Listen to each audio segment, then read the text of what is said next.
Prešiel ďalší mesiac, máme tu október a to znamená, že tu máme okrem zhoršeného počasia aj nové video v rámci formátu budovania akciového portfólia. V tomto videu teda nakúpim novú spoločnosť do portfólia za zhruba 150 eur. Prezradím vám, že sa jedná o spoločnosť, o ktorej som na tomto kanáli ešte nehovoril. Akcie tejto spoločnosti som predstavil našim patrónom zhruba v polovici mája. Vtedy som túto spoločnosť aj nakupoval a akcie tejto spoločnosti rástli o zhruba 40%.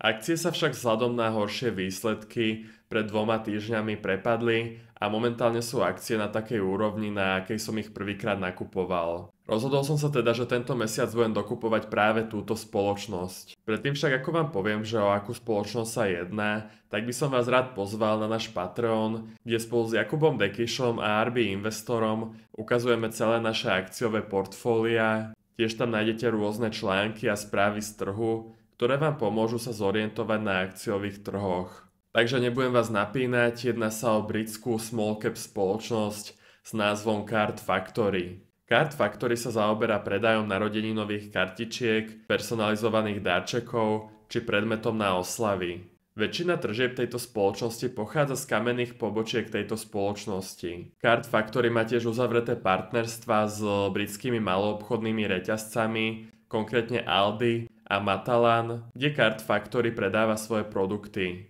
Okrem toho má tiež uzavreté partnerstvo v Austrálii s reťazcom The Reject Shop, kde Card Factory ponúka v 374 lokáciách svoje produkty. Spoločnosť v najnovších kvartálnych výsledkoch uviedla, že vstupuje aj na americký trh prostredníctvom retailového partnerstva a svoje produkty uvedú na tento trh vo vianočnom období. Card Factory si väčšinu svojich produktov vyrába sama vo svojej fabrike v Británii a spoločnosť zamestnáva viac ako 70 kreatívnych dizajnérov, ktorí stále vyvíjajú nové produkty. Za posledný rok firme rástli tržby medziročne o 10%, pričom cieľ je mať v roku 2027 tržby 650 miliónov, čo by teda znamenalo rast tržieb v priemere o skoro 9% ročne na najbližšie 3 roky. Card Factory tento rok spustila aj franšízovanie svojho biznisu, vďaka čomu otvorila prvé pobočky v Dubaji a v Abu Dhabi. Vidíme teda, že sa nejedná o žiadnu mŕtvu firmu. Card Factory stále expanduje aj do zahraničia a robí aj zahraničné akvizície. Hlavný dôvod, prečo nakupujem Card Factory, je stabilita biznisu. Pri Card Factory sa nemôže stať ako pri nejakých technologických spoločnostiach, že príde nejaká nová technológia a technológia tej mojej spoločnosti už bude zastaraná a moja spoločnosť by teda mohla skrachovať. Card Factory predáva jednoduché predmety na oslavy, ktoré sa budú predávať aj za niekoľko desiatok rokov. Tento trh sa moc nevyvíja a to beriem ako výhodu tohto biznisu. Card Factory sa momentálne predáva za price to earnings 6 a to znamená, že ak by všetky peniaze vôbec neinvestovali a len by to vyplácali v dividendách, tak earnings yield, teda výnosnosť tejto investície, by bola na úrovni 14% ročne. Pri týchto cenách akcií teda spoločnosť už nemusí ani nejak extra rásť, a aj tak my akcionári budeme mať celkom dobrú návratnosť. Samozrejme teda, ak bude manažment dobre alokovať svoj kapitál. Card Factory je teda naozaj veľmi jednoduchý biznis na pochopenie a takéto biznisy by sme mali vyhľadávať a pridávať do svojho portfólia, teda také, ktorým my osobne rozumieme. Keď sa pozrieme na financie, tak môžeme vidieť, že firme sa dosť výrazne kvôli covidu prepadli tržby v roku 2020, avšak aktuálne sú tržby už na vyššej úrovni ako boli pred covidom, pričom ceny akcií sú však stále výrazne nižšie a to by nám teda mohlo dávať prvý signál, že akcie by mohli byť podhodnotené. Čo sa týka očakávaní analytikov do ďalších rokov, tak môžeme vidieť, že rast tržieb sa očakáva okolo 6 až 7% ročne, a zisky by mali rásť na úrovni 7 až 14% ročne, čo je podľa mňa na firmu, ktorá sa predáva na forwardových price to earningoch na úrovni 6,5 dosť slušný rast. Teraz sa môžeme ešte spoločne pozrieť, že kde by sa ceny akcií mohli obchodovať v roku 2027. Ja osobne nezvyknem dávať nejaké price targety ani nejaké predikcie, ale v tomto prípade skúsim spraviť výnimku.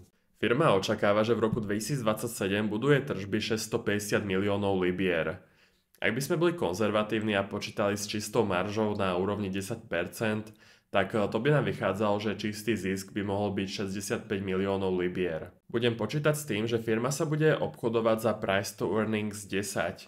Viem, že teraz sa obchoduje za menej, avšak v minulosti sa bežne obchodovala za price to earnings 10, niekedy to bolo aj 15-16 a ak sa naozaj podarí mať v roku 2027 tržby 650 miliónov libier, tak to by znamenalo, že firma rastie na tržbách okolo 6 až 8 ročne a to by nedávalo zmysel, ak by sa firma, ktorá rastie takýmto tempom, predávala za price to earnings 6 alebo 7, ako sa obchoduje teraz. Keď si teda vynásobím čistý zisk 65 miliónov krát price to earnings 10, tak trhová kapitalizácia tejto firmy by v roku 2027 mohla byť na úrovni okolo 650 miliónov libier.